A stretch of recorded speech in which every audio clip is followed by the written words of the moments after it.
Hello, my name is Taylor Elwood at magicalexperiments.com.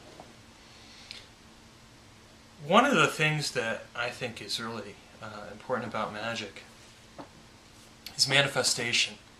Specifically, your ability to manifest an idea or a concept, into reality. With magic, a lot of it is very much intangible. Magic. What is it? Can you hold it? Can you see it? Etc. Etc. There's good questions to ask, I suppose. And no, it's not an objective scientific experience. It is something else entirely different. When I look at magic, then I think that the way to measure it really is through manifestation. How have you manifested change into your life? So, you go out there and you have a particular need or a particular concept or idea that you want to bring into life, and you decide that magic is going to be part of how you're going to do that. Well, you've got to figure out then, what that process is that's going to bring it into existence. And that process is going to might involve some magical operations, but it's also going to involve some material operations. Because here's the interesting thing. The more you know about what it is that you want to accomplish and the details that need to be attended to, the easier it makes it to actually be able to do it successfully. So let's use an example of wealth magic. I want to go and do some wealth magic. Well, if you don't know how to manage your money, doing that wealth magic doesn't mean anything. I mean, you might get some money, but it's going to go right out the door because you don't know how to manage your money. But if you do know how to manage your money, you know how to take care of it, you're going to spend that money carefully when you get it. You're going to look at where you can invest it. You're going to consider how to make that money last for the long term as opposed to just taking care of a short-term need. And I think that really in and of itself speaks to what makes magic successful. I mean, anyone can go out there and conjure up something, do a little bit of work, do a magical work, and you get something to happen. But how do you make it last?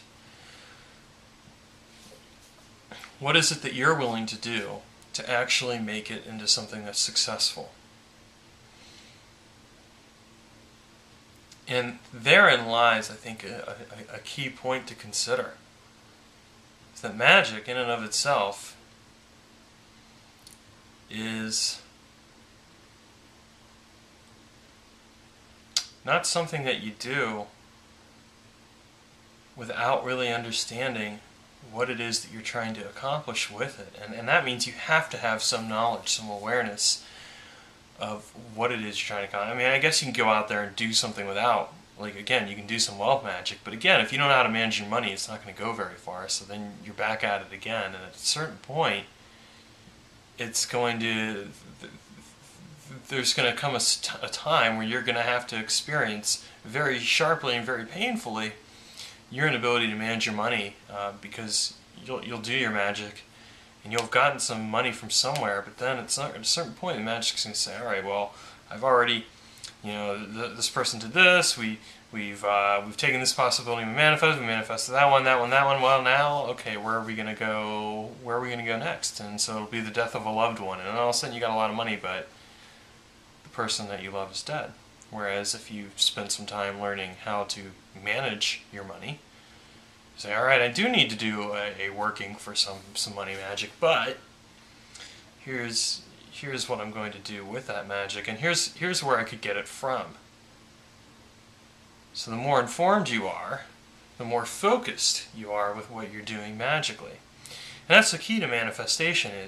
It's not just about doing magic, it's about focusing what you're doing with your magic. Anyone can do magic.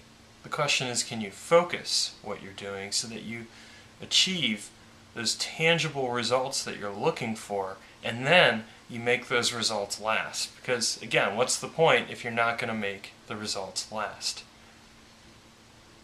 Anything in life that you really want to have, it takes some work. That's just all the way it is. And I think a lot of people approach magic as a shortcut to that, And magic might be able to bring you something, but then after that, you still have work to do. You still have the work of figuring out how you're going to actually take what you manifested and make it mean something. Make it do something that's going to actually help you in the long term and not just for short-term success.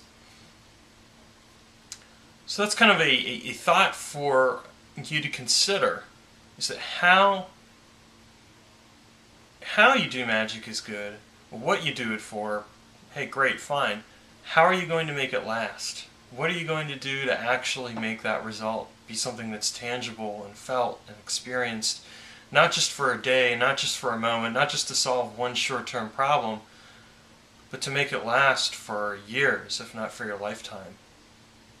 Because that's what successful magic is. It's something where you do it and you make it last. It's something that you can count on in manifesting to actually be there. Thanks for watching, and see you next time.